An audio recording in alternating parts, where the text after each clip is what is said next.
What's up everybody, this is Danny, and I got to do something kind of cool this week. Along with a few other people, I was able to see the Galaxy S9 and the S9 Plus a little bit early and get some hands-on time with it.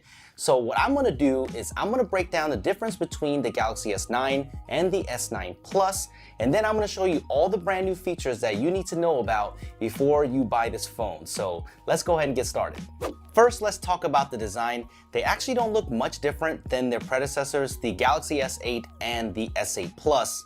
They are very similar, same materials, the glass sandwich with the metal frame. They did clean up the sensors a bit and made everything a little bit cleaner, but they feel pretty much the same in the hand. The Galaxy S9 has a 5.8-inch display, while the Galaxy S9 Plus has a 6.2-inch display. They're both Quad HD in resolution, Super AMOLED Infinity displays. It's exactly what you expect here. They're beautiful.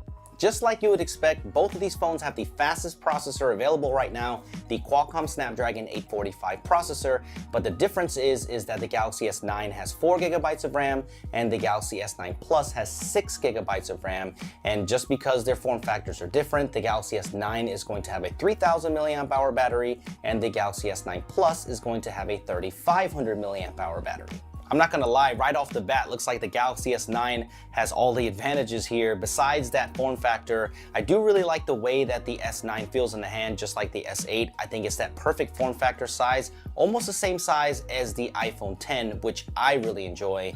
I really think it's the perfect size for everyday use. The Infinity displays look amazing as usual. Punchy colors, those deep blacks, that great brightness.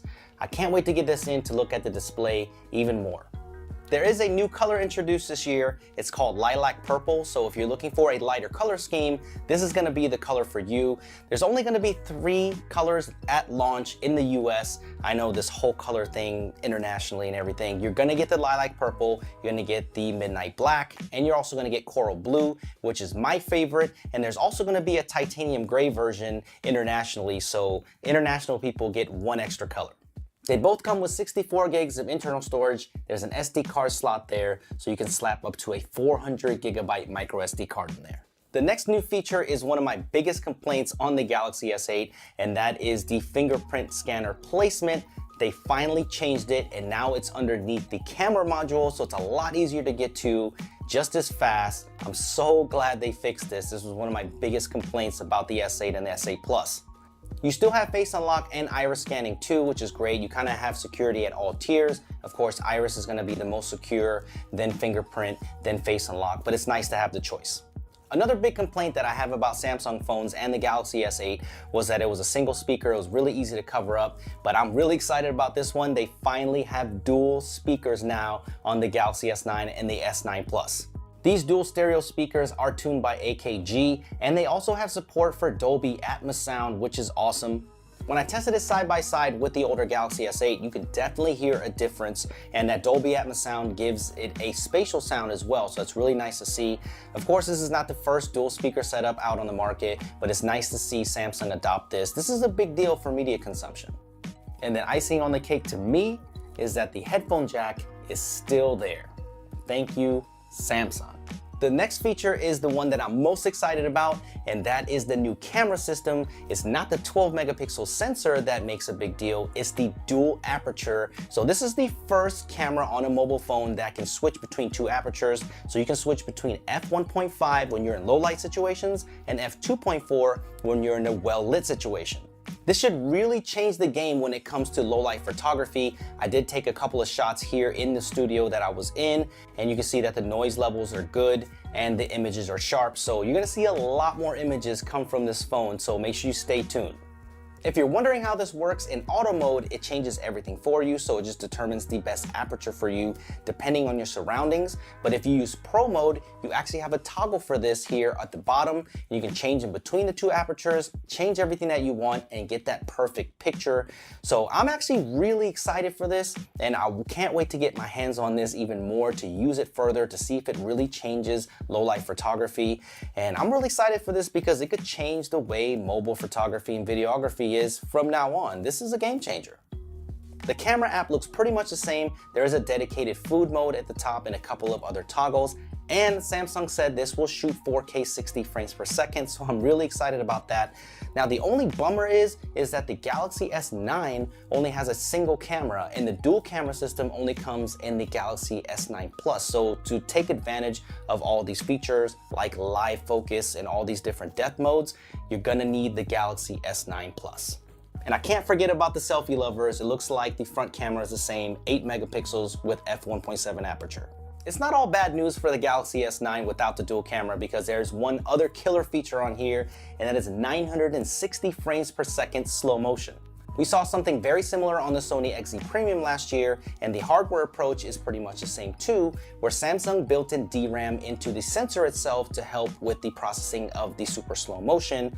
But the software is a little bit different here, and I think this is pretty cool, is that you can put it into auto mode and it puts this small square into the middle of the frame, so you don't have to do anything. As soon as it actually detects motion, it records for you, so you don't have to do anything and you won't miss that frame. It's a split-second recording, but it ends up being about 6 seconds. And here's an example of what this looks like.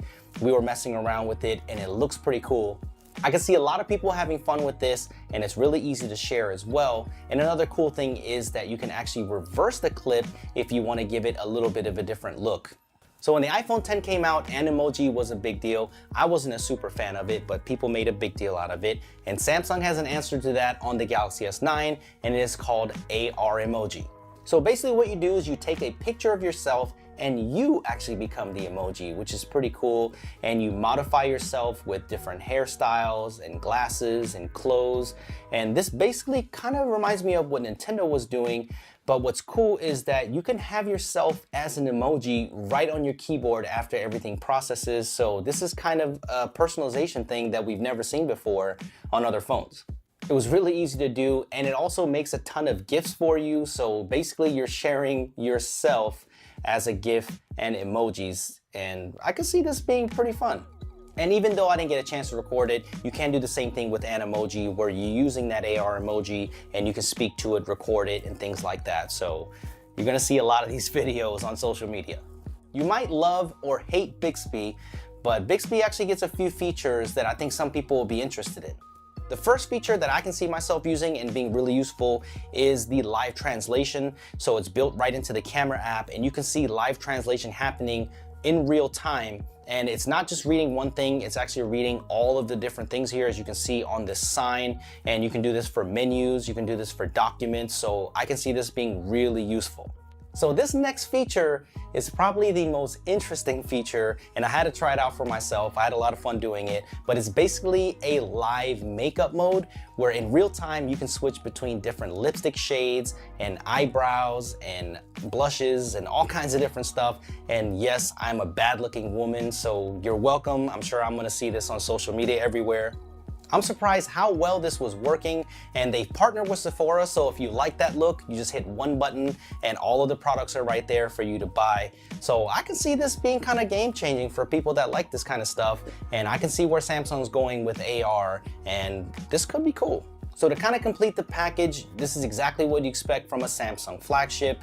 You're gonna get IP68 dust and water resistance, which is great. You still get that headphone jack like I mentioned before. You get fast wireless charging, and you get the newest version of Samsung Experience.